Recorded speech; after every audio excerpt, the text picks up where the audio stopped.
nós vimos que as proteínas elas têm formações, estrutura primária, secundária, terciária e algumas a quaternária, em que elas ganham formatos, né? E é importante saber que esse formato que a proteína adquire garante a funcionalidade dela.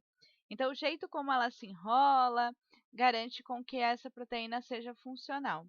Quando a proteína perde esse formato que ela se enrola, essa estrutura secundária, terciária e muitas vezes quaternária, ela sofre um processo que nós chamamos de desnaturação, né? Ela está aqui alisada, ela perdeu essa conformação dela e aí ela perde a função dela, ela não tem mais a função.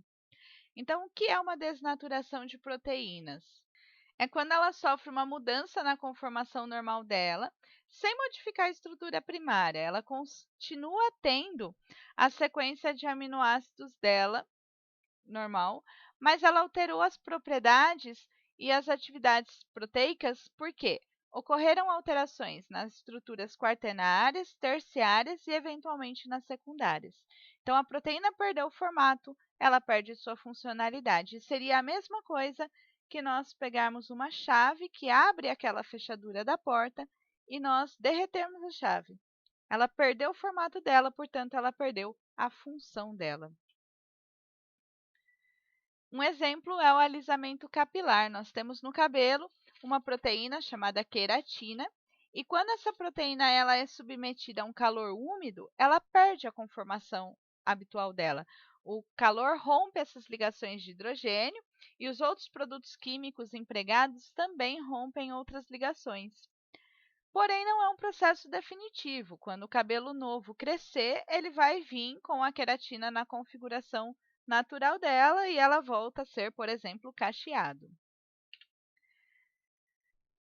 Nós temos também no nosso organismo proteínas chamadas chaperoninas, que vão proteger outras proteínas, ligando a ela e evitando que elas percam essa conformação natural quando expostas a esses agentes danosos.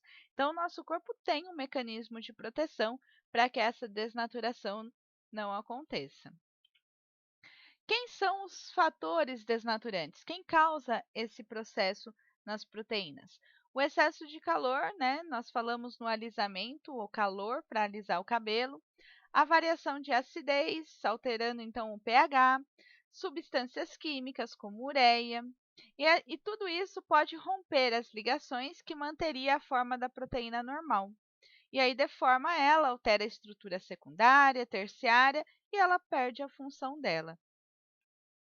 Portanto, nós sabemos que a função da proteína ela não é exclusiva da sequência de aminoácidos. Nós já vimos que alterar a sequência de aminoácidos gera uma alteração da função, como na anemia falciforme, mas nós também vimos que alterar as estruturas secundárias e terciárias também geram a perda de função no caso da proteína. Pouquíssimos casos são reversíveis em que ocorreu uma leve desnaturação e daí basta alterar a temperatura ou ajustar o pH e a proteína volta ao normal. E isso tem uma utilidade para nós. A desnaturação de proteínas tem a utilidade, por exemplo, de esterilizar frascos e utensílios e alimentos. Porque quando nós fornecemos um calor excessivo a um frasco, um utensílio ou cozinhamos o alimento, esse calor vai desnaturar as proteínas das bactérias que estão ali presentes. As bactérias perdem a função das proteínas dela e acabam morrendo. Então, a gente esteriliza os frascos e alimentos. O nosso corpo também utiliza essa estratégia para nos defender. Quando nós temos uma infecção por bactérias, por exemplo, nosso corpo aumenta a temperatura, nós ficamos com febre, e esse aumento da temperatura desnatura as proteínas das bactérias, desmonta elas, elas perdem o formato original delas.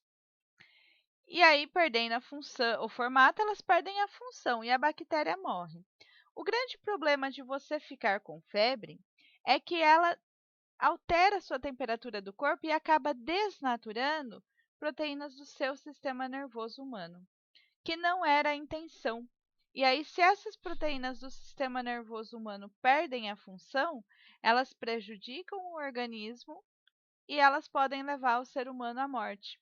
Então, é por isso que o pessoal se preocupa tanto em baixar as febres, né? A febre é uma maneira do nosso corpo oferecer uma defesa, mas é também danosa para o corpo humano.